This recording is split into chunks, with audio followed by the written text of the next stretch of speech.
I had all these unanswered questions about Christianity, and I didn't think anyone had the answers, so began to assume that there were no answers. So that's why I mainly went looking to other places first when I was trying to figure out, when I went on my quote-unquote search for truth. Hello, and thanks for joining in. I'm Jana Harmon, and you're listening to Side B Stories, where we see how skeptics flip the record of their lives. Each podcast, we listen to someone who was once an atheist or skeptic, but who surprisingly became a Christian. You can hear this podcast and more stories like it on our website, www.sidebstories.com. Why do atheists become atheists? There are as many answers to that question as there are atheists. Every skeptic has a reason, or more likely, every skeptic has several reasons for rejecting God and religion. It's often believed by atheists that there is no evidence for God, that science has the answers, and there's no need for religion as an explanation. It's not convincing. In fact, it's antiquated superstition. Or perhaps the Bible doesn't give a very good picture of God, especially in the Old Testament. It's not good. He's not good. The religious people don't seem to have good answers for the hard questions. Besides that, it seems that it's not interesting or relevant, worth taking seriously, except to dismiss. It's not something desirable or attractive. For many, it's the opposite. Life seems better without it, or so it's thought, and the list goes on. But what happens when something happens that doesn't seem to find good explanation in the natural world? What happens when it seems that there should be something more in life than atheism or naturalism offers, when a sense of personal emptiness begins to take root?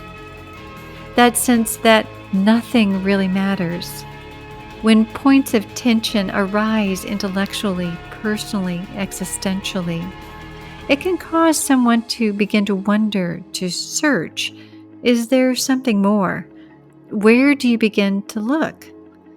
Competing explanatory worldviews are on the table, each providing explanations and answers. But how does someone decide which one is really true? If it's not atheism, if it's not naturalism, could it possibly found in some other source? These are a few issues faced by our guest, philosophy professor Kyle Keltz, in his journey from atheism to belief in God. I hope you'll stay with us to hear his story. Welcome to Side B Stories, Kyle. It's so great to have you with me today. Hi, Jana. Thank you so much for having me on. Wonderful. So glad to have you. I am curious as we're getting started. Kyle, can you tell us a little bit about who you are before we go back into your story? Tell me about your life now. Okay, yes. Well, my name's Kyle Keltz. I live in Lubbock, Texas. I'm married to Lacey. I have two sons who are 8 and 6. Their names are Thomas and Jack. I have a PhD in philosophy of religion from Southern Evangelical Seminary. I also got a master's degree in apologetics from the same seminary. Like I said, I live here in Lubbock, Texas. I work at South Plains College, where I teach introduction to philosophy, intro to world religions, and English composition. Okay, wow, you've got a full plate. Yes. And it sounds like uh, you are a strong proponent, it sounds like, of the Christian worldview at this point. But I know you didn't always start, or you were not always there in that place of a proponent of Christianity.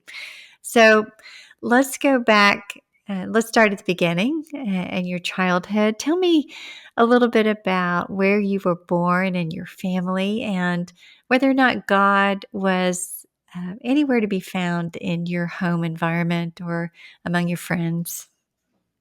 Okay.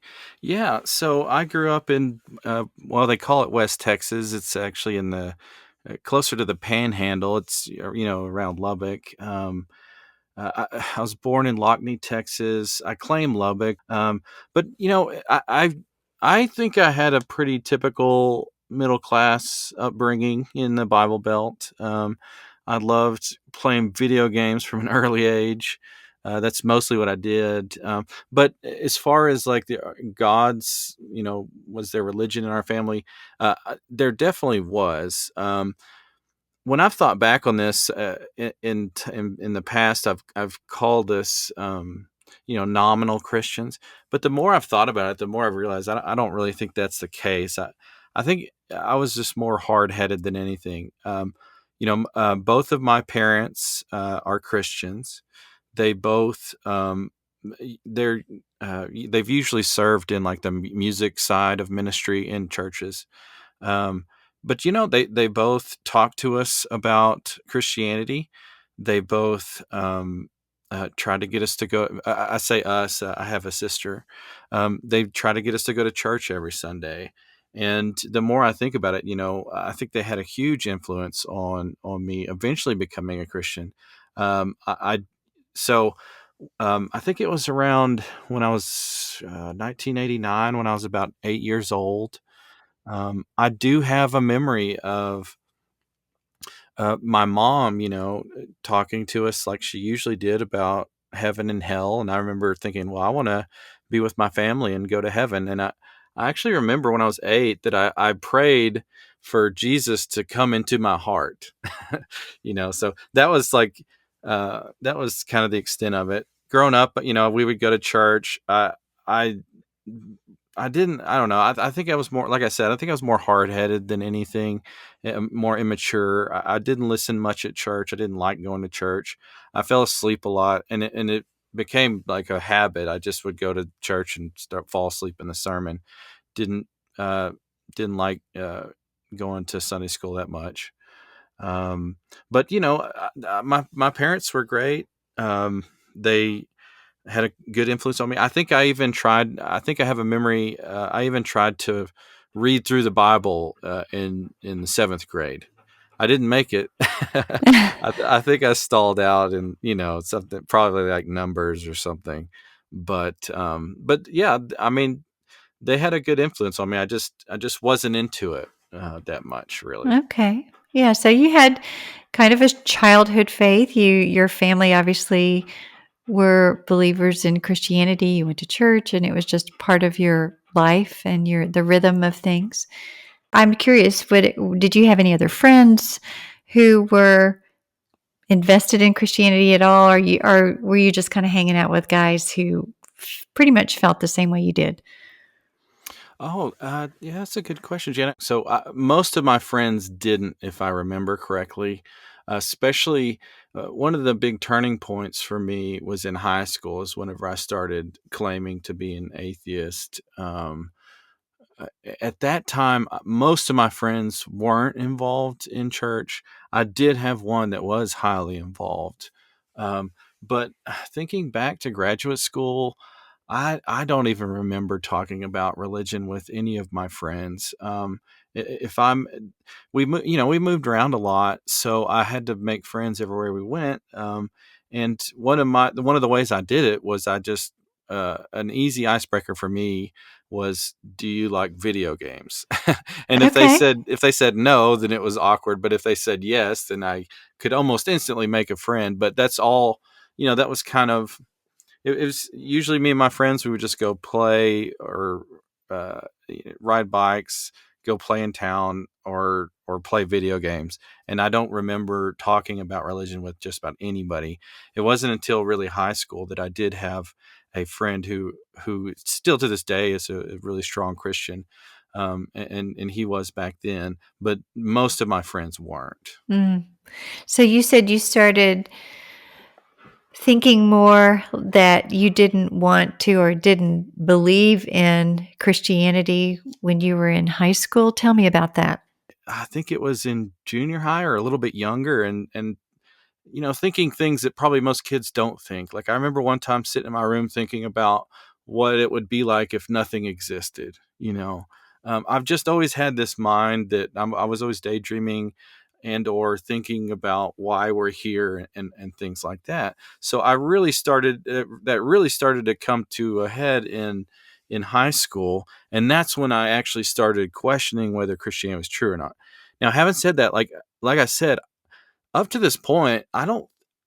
like I'm almost 100% sure, 99% sure that I wasn't a Christian. Like, because my understanding was that I had prayed for Jesus to be in my heart. Like that, so that was my understanding of what it was to be a Christian. But I don't think I understood the gospel message, but I still called myself a Christian. At this point in I think it was my senior year, I started to really question everything. I remember I had so many objections to Christianity, but the more I learned about Christianity later on, the more I realized that they were all kind of like, I wasn't objecting to Christianity; I was objecting to my misconceptions of what Christianity was. But I do remember, one issue I had was that I thought, so I did look in the Old Testament and I saw that God was commanding the Jews to, take over the land of Canaan. And I was like, that doesn't seem like something a good God would command. It just seems like maybe the Jews were, um, just using God, their idea of some God, as an excuse to do conquest. I also had questions like, I didn't think that Christianity made sense because I would tell people, well, if Jesus is the only way to be saved, but he just only showed up 2,000 years ago, what about all the people before him? Does that mean that they all went to hell? And I had many questions that were similar to that, and I just the people I would ask, I can't remember if I talked to my parents about it or not. Um, but the people I did ask didn't have the answers. And I got to the point where I didn't think anybody had the answers. And a lot of times I just wouldn't even talk about it because, to a certain point, like, I was pretty convicted it wasn't true, but I didn't want to argue to other people that it wasn't true and hurt their beliefs. Right. Right. Or perhaps even like your parents, I'm sure that would be a difficult conversation to have. Yeah.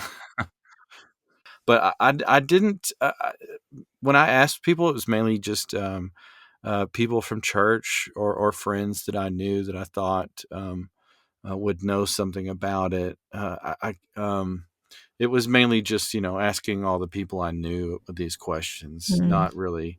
And that's what blows me away is now knowing how much apologetic material was out there during this time.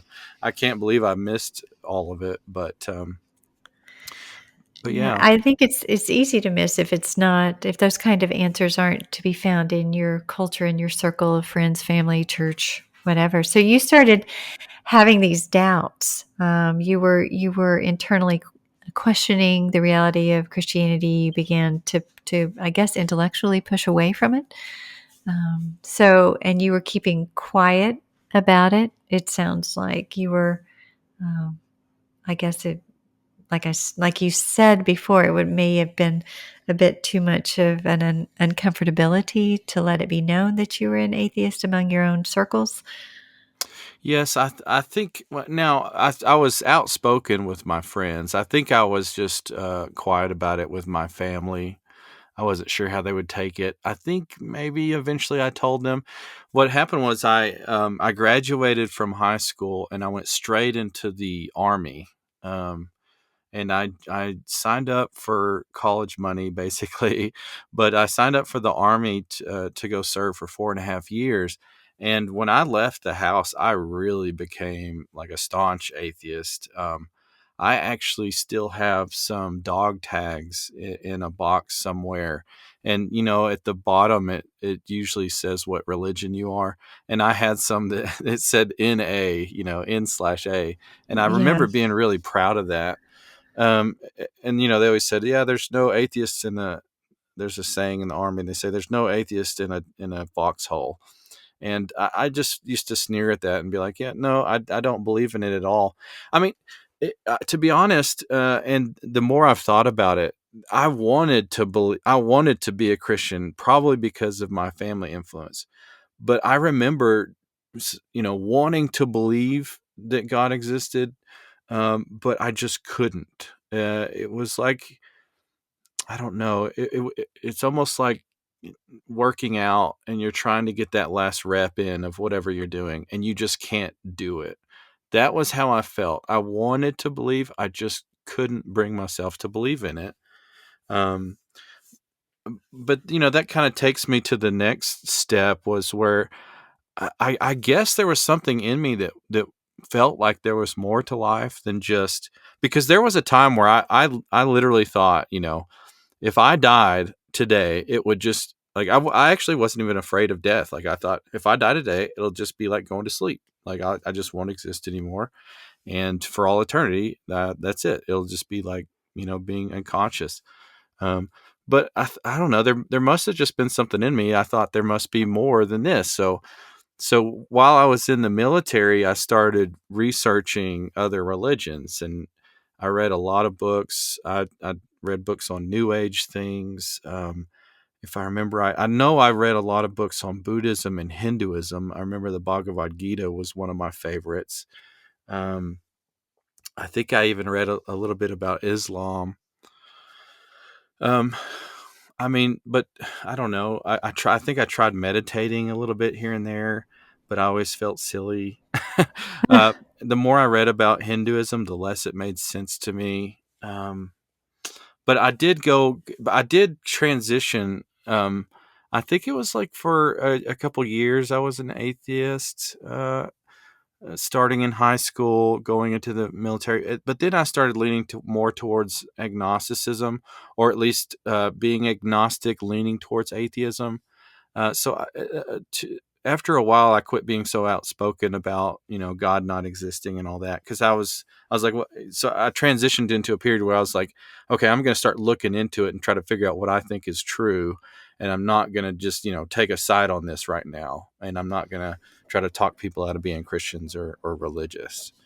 So when you decided to start looking, though, was it um, because it sounds like you looked a lot of other directions than Christianity. So you were willing to look Hinduism, Buddhism, Islam, but was it one of those anything but Christianity kind of searches at the beginning?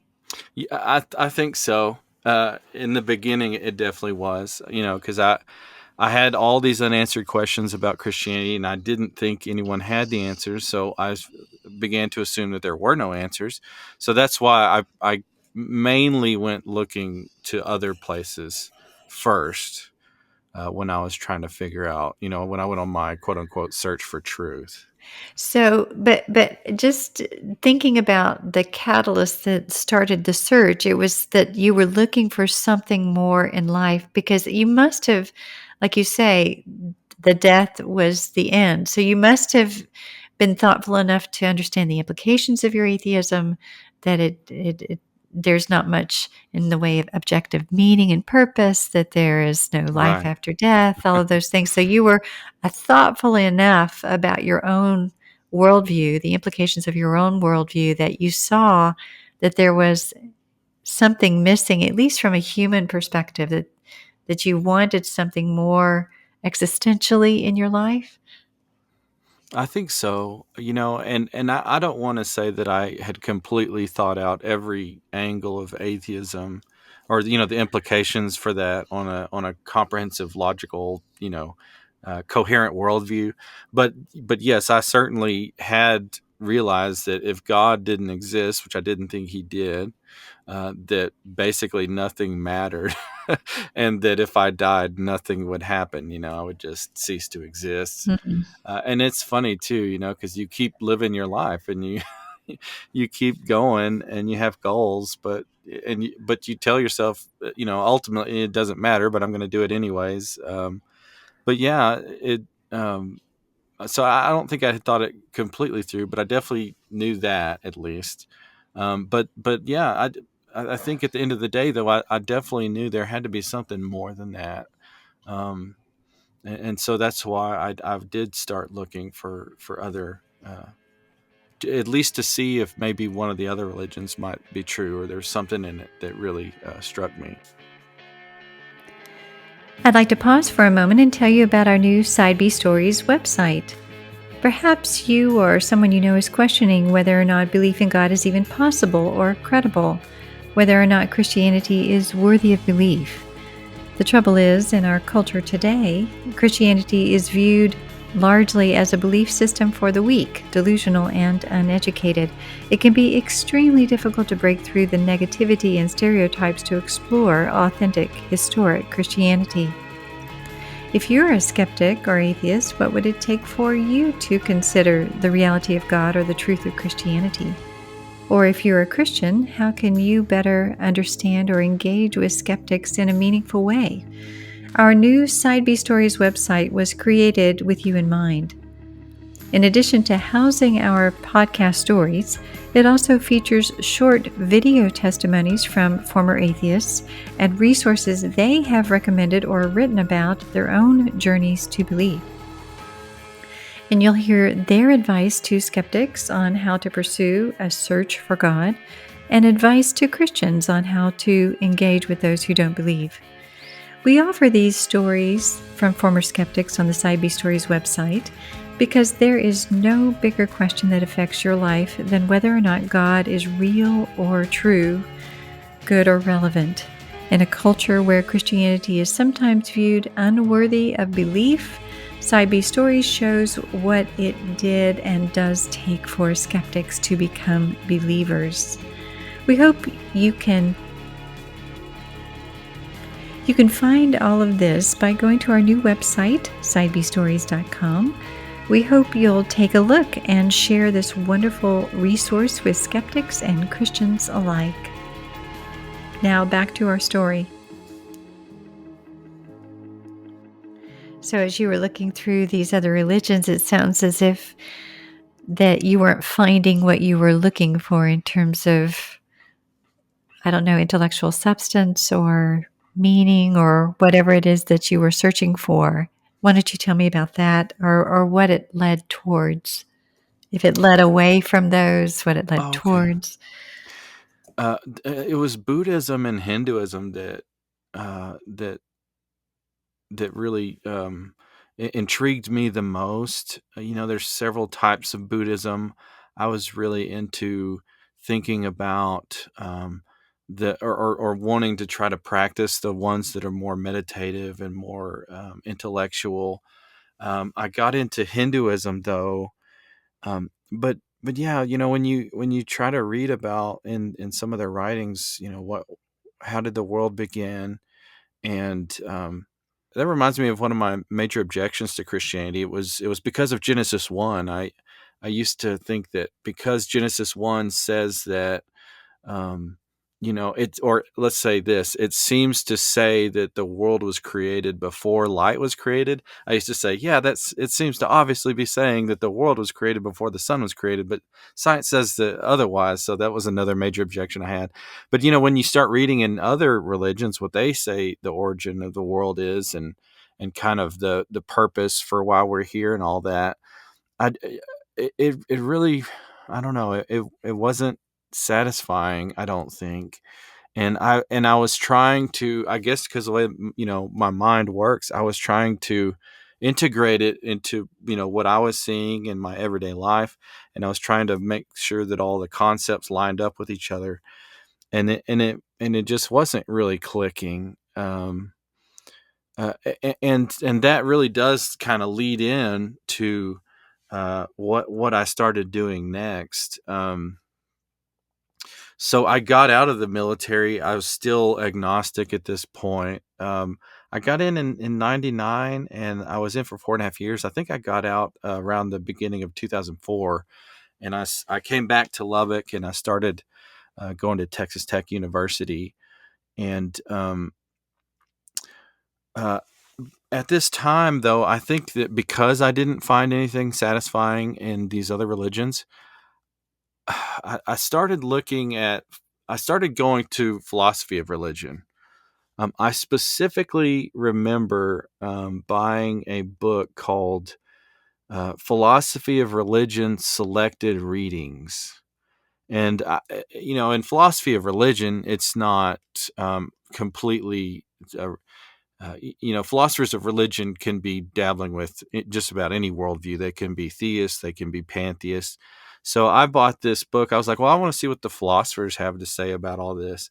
So I bought this. I don't know why I bought that specific book, but I saw in the table of contents that it talked about God, of theism. It talked about pantheism and several others, I believe. And it had all these other things into it.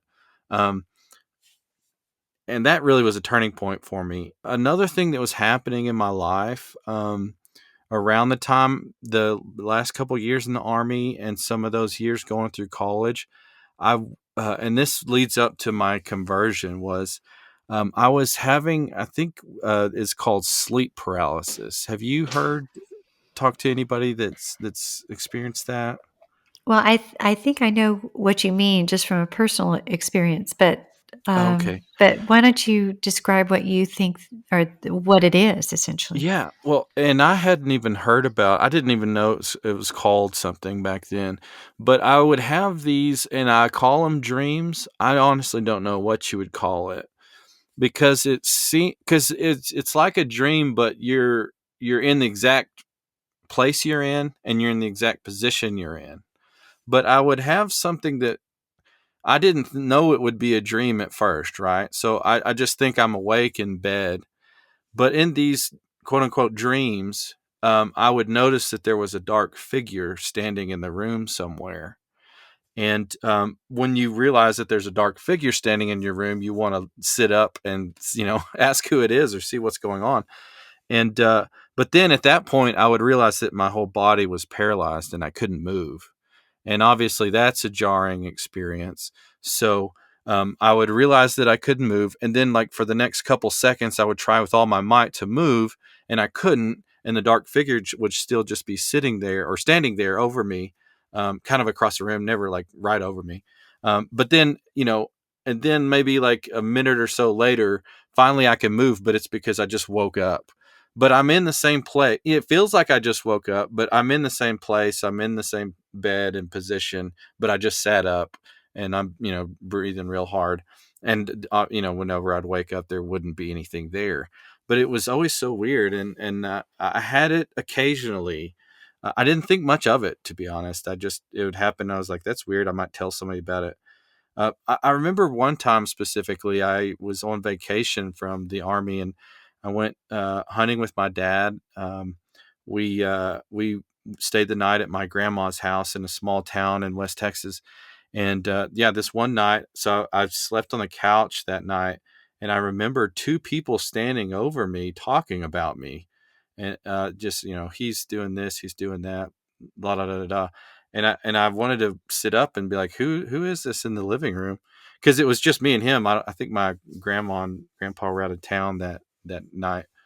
Um, but I couldn't move, and I never saw who it was. When I finally was able to wake up, sit up, no one was there. Um, so I just mentioned this because this was kind of happening alongside me looking through, all these other religions, and and and I started to look into, I started to be more open to maybe taking another look at Christianity, or at least theism, because I didn't find any of the other ones compelling or interesting Yeah, after a so while. Kyle, I imagine those experiences were quite frightening in some ways. I wonder, did you consider that these figures, probably there was a palpable reality to them? Did you think that did it make you question whether or not there perhaps was something beyond the materialistic world? Something spiritual, perhaps, maybe even a dark kind of spirituality? I don't think so. In the beginning and for several years, I thought they were just weird dreams. Okay. Yeah, there was a specific example that happened, that really jarred me, and that kind of leads up to my conversion. Really, the main part of my conversion story. Yes. Um, okay, so yeah, okay, so I joined the army for 4.5 years. When I got out, I joined the Texas National Guard. Um, and I decided to stay in the Texas National Guard while I went to college at Texas Tech. I started school in 2004. Uh, what happened was it took me like 6 years to graduate from Texas Tech, but I went to school for less than 4 years out of that time because I got deployed to Iraq a couple times. But so on this one specific deployment in 2005, we were in southeastern Iraq, and we were in the Texas National Guard, and it wasn't a super important mission or anything, but they had us basically stationed out in the middle of nowhere and just just northwest of Kuwait. But we were at this what's called a radio relay point out in the middle of the desert, and there were only like 15 of us. Most of our time was just spent on guard duty, really, and maybe going out and helping truck drivers every once in a while. Now, leading up to this point on this deployment, obviously it was really boring because we were just doing guard duty. So I did a lot of reading, and I had ordered that philosophy of religion book. And I remember in that anthology there was an article titled "The Kalam Cosmological Argument," written by J.P. Moreland. And if your readers aren't familiar with the Kalam cosmological argument, it's a philosophical argument for God's existence based off of the beginning of the world, right? And the argument says things that begin to exist have a cause. The universe began to exist, therefore the universe has a cause. And I was reading that article by J.P. Moreland in this philosophy of religion anthology, and I just could not come up with an answer to this idea that there had to be a beginning to space and time. I tried. I came up with a few solutions, but it was so interesting because I just couldn't come up with a satisfying solution. And it really started to hit me that I thought that there was a beginning to the universe. And if there was a beginning to the universe, I thought obviously it would follow that there had to be a God who made it begin. So I was struggling with this at this point. I was wrestling with the Kalam argument. And then one night in the guard tower, I didn't, and like I said, I don't know if these are dreams or not, because it seems like you're awake, but then you go through this experience and then you kind of wake up from it. But I don't know. But so I'm on guard duty, and I thought I was just kind of sitting there watching everything. And I started to hear someone come up this ladder. It's not like a ladder. It was, I don't know what you would call it, but it's these things that kind of stick out from the tower. So you grab onto those and step on those, and they were metallic. So it was a very distinct noise that someone would make if they would climb up the ladder. And oftentimes, some of my friends would come up and visit me, and I would visit them, or maybe my squad leader would come up and see how I was doing. So it wasn't a big deal. It was a very common thing for someone to come up the ladder and see you. So I'm on guard duty. I hear someone come up. I don't think much out of it. But all of a sudden, when I could hear those footsteps and hands coming up that ladder to the top, this dark figure emerges. and it Oh, and it really freaked me out. But I couldn't move, and then it stood there and I couldn't move. And then, maybe a few seconds later I could move, and then it wasn't there. So that really freaked me out for some reason, way more than the other ones did when I was in bed. And that's really the point where I started thinking that maybe there was something to this. And I started thinking about all the other times it happened, and I was wondering maybe that there is some, bad force out there that's not happy with what I'm doing. Um, and I think it was like almost the next day. I don't remember what it was. I think it was probably one of these camouflage Bibles that you have all over in the military.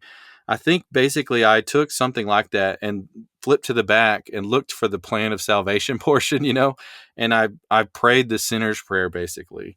And from then on, I think that was the moment I was saved. But from then on, I definitely said I was a Christian. I never had a someone to mentor me, so it took years before I finally started taking the Bible seriously.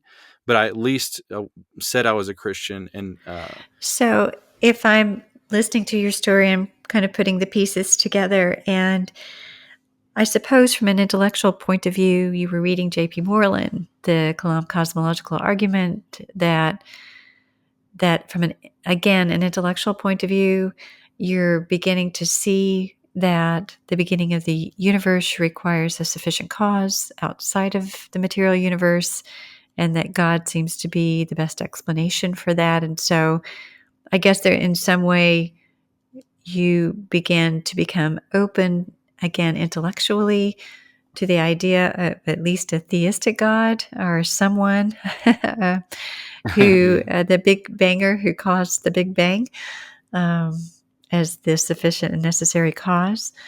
And so I guess once you made that step, it was almost as if these episodes, these sleep paralysis episodes, and the seeing of the dark figures, that prior to that you just dismissed them, but after that it was enough for you to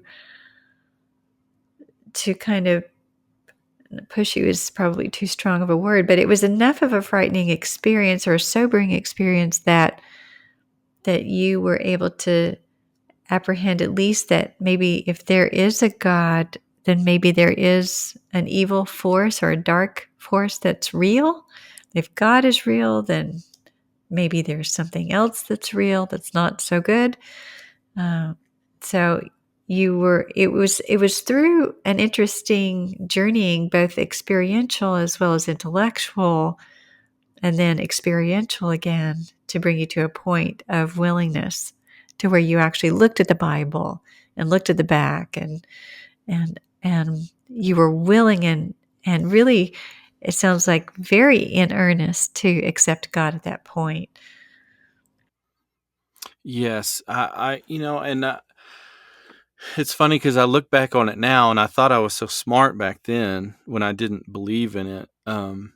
But I honestly, since I've learned about evidence for Jesus' resurrection in seminary, I realized that there were so many questions I actually didn't ask, and I was surprised that I didn't. I've thought, well, why did I go back to Christianity so soon? I wonder if some of it has to do with my upbringing, but a lot of it was that I really, at that point, I thought that the Judeo-Christian view of demons and the devil was real, so the rest of it must also be real, and I Mm. needed to, I needed to ask for Jesus for help really soon, so they wouldn't get me. An interesting thing is, ever since I prayed, I did do that sinner's prayer and I accepted Jesus as my Lord and Savior. I haven't had one of those um, uh, sleep paralysis episodes with a dark figure standing over me. That's And that's interesting. since then, that's been something that's just really blown me away. And, I don't know, maybe some people might think it's completely psychological, but all I can say is that's what I've experienced. Religious experience is difficult to get across to somebody, but that's what I was seeing. And then I prayed to Jesus, and it has never happened to me again in all And these years. yeah, I think that is a powerful testimony in its own way. Granted, it is your own experience, but it is a very convincing experience for you. I can listen to the Yes. skeptic who may be listening and saying, "Oh, he was just imagining, or he just got scared or something, and that he just believed." Uh, but I have a feeling that you, as a thoughtful person, like you said earlier in your story, you wanted to believe, but you didn't think that there was enough compelling evidence for you to believe. But at Right. this point in your life, you you didn't want to believe, but you were searching and then found something compelling, um, both intellectually and experientially. Once you accepted Christ and you were able to, I guess, look at the doubts and the hard questions through different eyes, I guess you could say, um, were you able to make sense intellectually of all of those questions that you had before? Was this new worldview, philosophically, as a philosopher, as a thinker, was it something that gave you meaning, and hope beyond death. But more than that, from a human perspective, was it something that made sense of reality as a whole? Both what you were thinking about, say, cosmologically, with the origins of the universe, say, for example, or as well as in your own humanity, that the Christian worldview seemed to put the pieces together. How did that work? I mean, you came a long way from just agreeing or praying the sinner's prayer, the plan of salvation, to now being a PhD philosophy professor. There must have been something quite convincing to you beyond mere experience.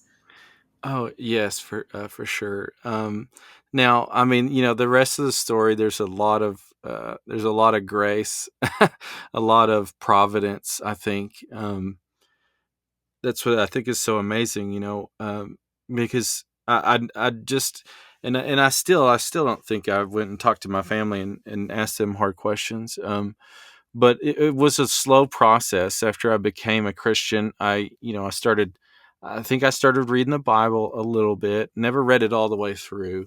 I started praying, um, but not really going to church. When I got back, yeah, when I was in undergrad, I had joined a social fraternity, and we had a GPA requirement. But to be honest, most of the guys in my fraternity joined so we could go to parties.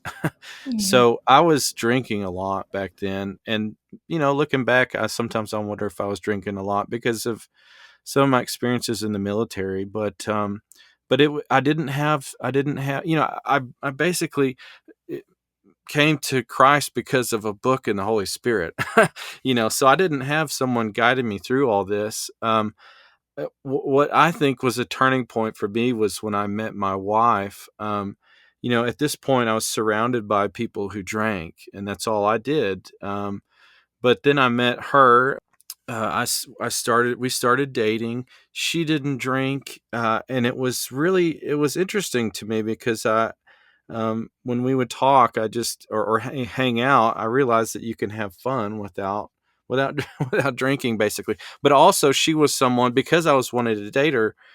She didn't tell me not to drink, but she's just one of those people. If you meet, like, she was definitely a mature Christian, and she's just one of those people that you just want to act better around. You just want to be a better person around them. So I wouldn't drink around her. And she we got serious really quick. We both met in our late 20s. We were both looking for something serious, and we got married within like a year of knowing each other. And she was just kind of this lifeline to a world where I wasn't surrounded by people drinking. Um, and Like I said, she was a mature Christian. Like, she started getting me in church. I started reading the Bible more. But also, one day we had this conversation asking each other what we would do if we had $1 billion. And she asked me what I would do, and I said, well, I would go back to school and learn all this stuff I've always wanted to learn about. I want to know why Christian. I want to know more about. I hear these things in the sermons, and I understand it to for the most part, but I want to know the why of it all. I want to know how this is even possible. So she actually talked me into following my dream. At first, I thought I would just, get some high paying job, or hopefully high paying job, and work my way to retirement so I could go back to school. But she talked me into going to seminary, just right up front, and then hopefully doing something like that as a career. So I did, and I went to Southern Evangelical Seminary, started going in 2014.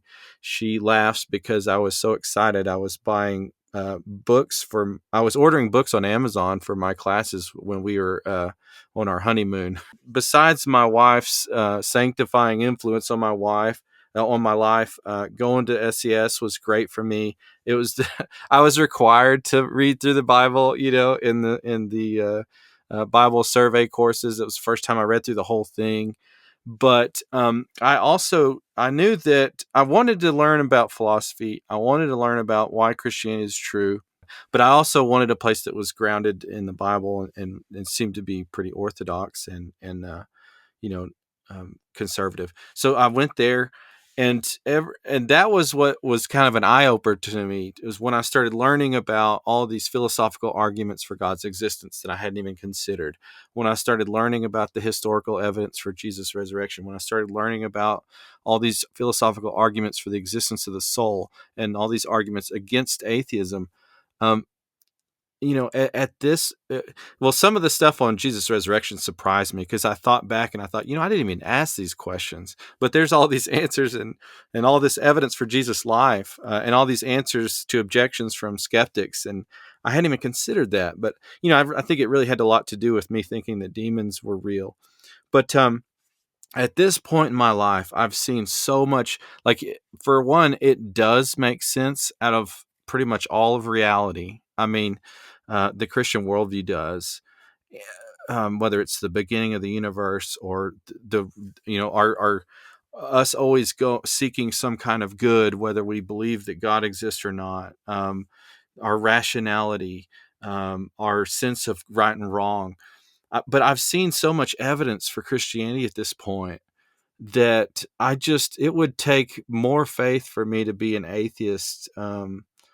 I tell people if they dug up Jesus' body tomorrow and they were able to somehow conclude conclusively that Christianity is false, I still would be at least a theist. I'd be confused, but all the evidence for God's existence, philosophical and the scientific evidence that kind of helps confirm that. At this point, I'm so convinced that there is a God. And of course, with all this evidence for Jesus' resurrection and all the evidence for the reliability of the Bible, I just think that Christianity stands alone as the true religion. And that everybody needs to take a good hard look at their life and a good hard look at the evidence and make a decision. We're going to take a break for a moment from our story so that I can tell you about the C.S. Lewis Institute Fellows Program. This program is a 12-month discipleship course that focuses on monthly themes related to theology, spiritual formation, and apologetics. Through the structure of a strong curriculum, like-minded community, and a one-on-one mentorship, our fellows encounter a life-changing experience that develops them to grow deeper in their faith as disciples of Christ. The C.S. Lewis Institute is now accepting applications for this Fellows Program. It is offered in 15 different cities and is for Christians who are seeking to broaden their Christian education and deepen their personal faith. To learn more and to find out if you live in a city where the Fellows Program is offered, please visit www.cslewisinstitute.org. Now, we'll return to our story. Sometimes, despite all the evidence that seems extremely obvious to those who've studied the evidence for a long time on a Christian perspective, oftentimes the skeptic will say there is no evidence for God.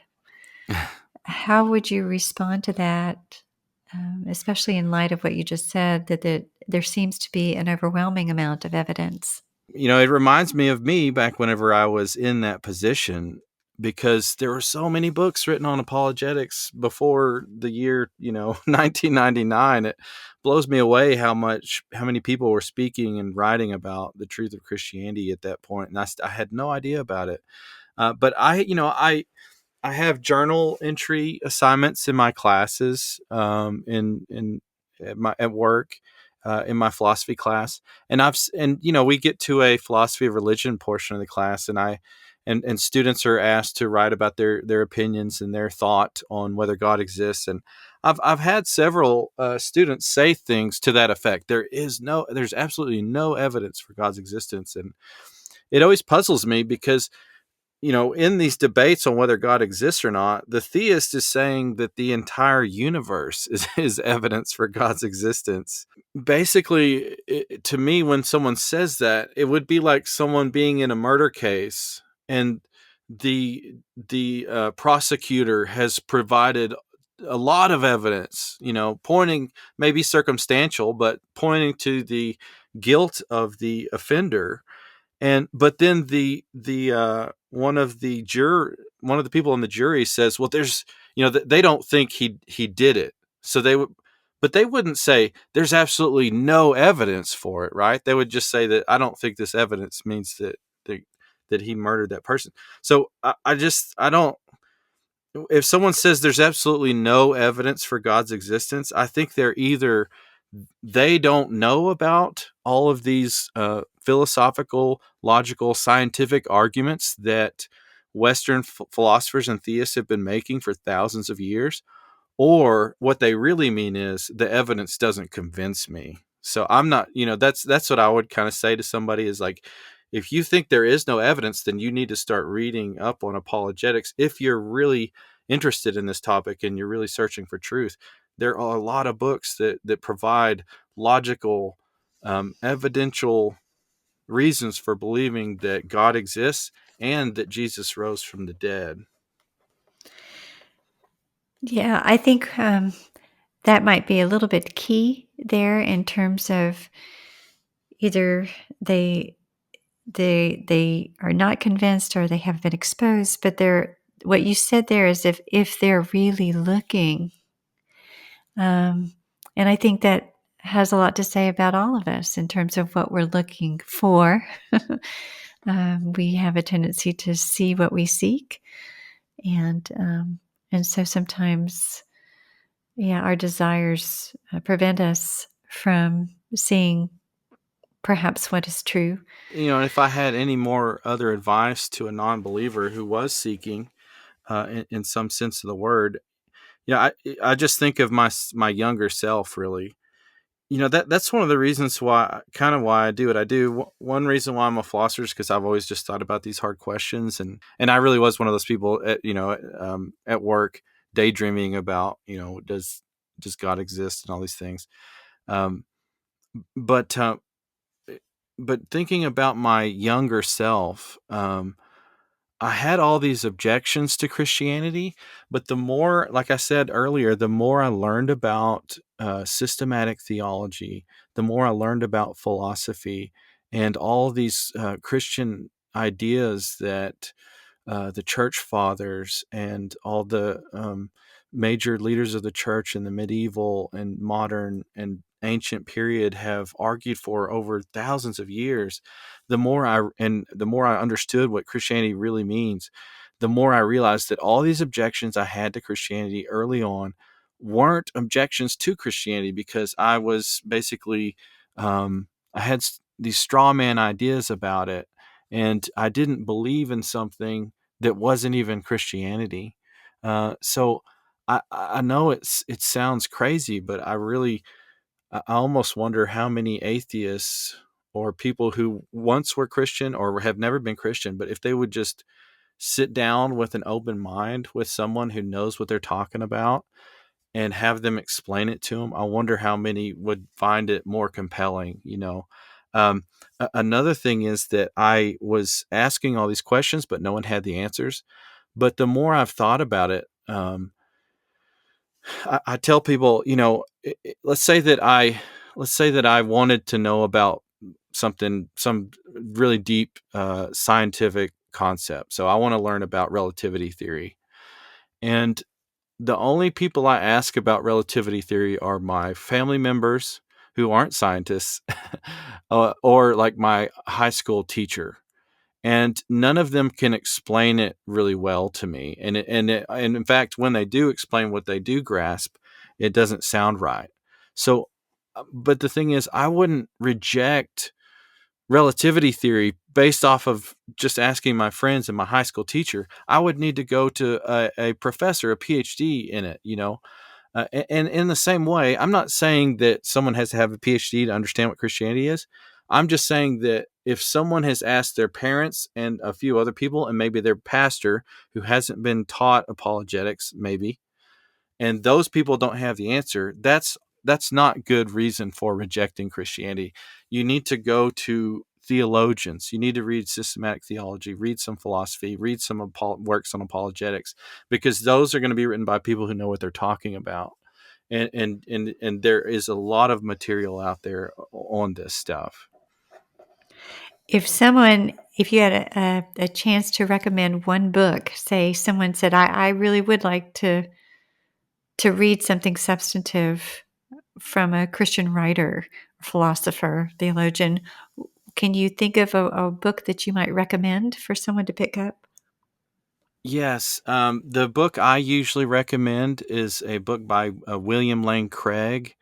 It's called On Guard, Students Edition.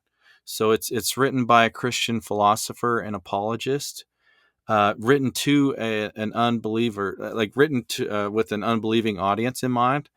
And he covers a lot of ground in that book. He covers uh, the meaning of life, whether or not God exists. He presents several arguments for God's existence, and then he moves into the resurrection of Jesus and presents all of the historical evidence for Jesus' life, death, and resurrection. And that's one of my favorites. It's written for a beginning audience, so it's I think it's pretty easy to understand for beginners, and that's one of my favorite to recommend to people. Yeah, that's excellent. And for the Christian, how would you recommend them to really consider talking with those who were as you once were, or engaging with those who don't believe or the skeptic? Yeah, so you know, as an apologist and a philosopher, obviously I put a lot of stock in and emphasize First Peter 3:15 that says that everyone needs to have a reason for, everyone needs to give a reason for the hope that is in them when they're asked. you know i I don't I think obviously different Christians are gifted with different gifts, right? And I don't think that everyone is going to be gifted in the way that they're going to be interested in apologetics. I know many people who just know Christianity is true, and they don't really have to dig into the evidence. They just know it's true. And honestly, I think that's okay. But I would say that everyone needs to at least know, a little bit of good theology, try to learn a little bit more about why they believe what they believe, whether it's learning a little bit basic systematic theology, but also maybe reading at least one book on apologetics and looking at the evidence for Jesus' resurrection and God's existence. In the very least, that you could point someone to that. Since I became a believer, I've discovered that there are a good handful of people like me who needed to see evidence that it was true before they got on board. But I've also discovered that in churches there's a lot of people who aren't into that. And I've seen some Christians who are actually um, uh, uh, they're against apologetics in some sense, whether they think it's just kind of a waste of time, or they think it's not very pious to say that you have to defend the truth of Christianity. So for one, I think when engaging with non-believers, we need to at least know a little bit about what we believe.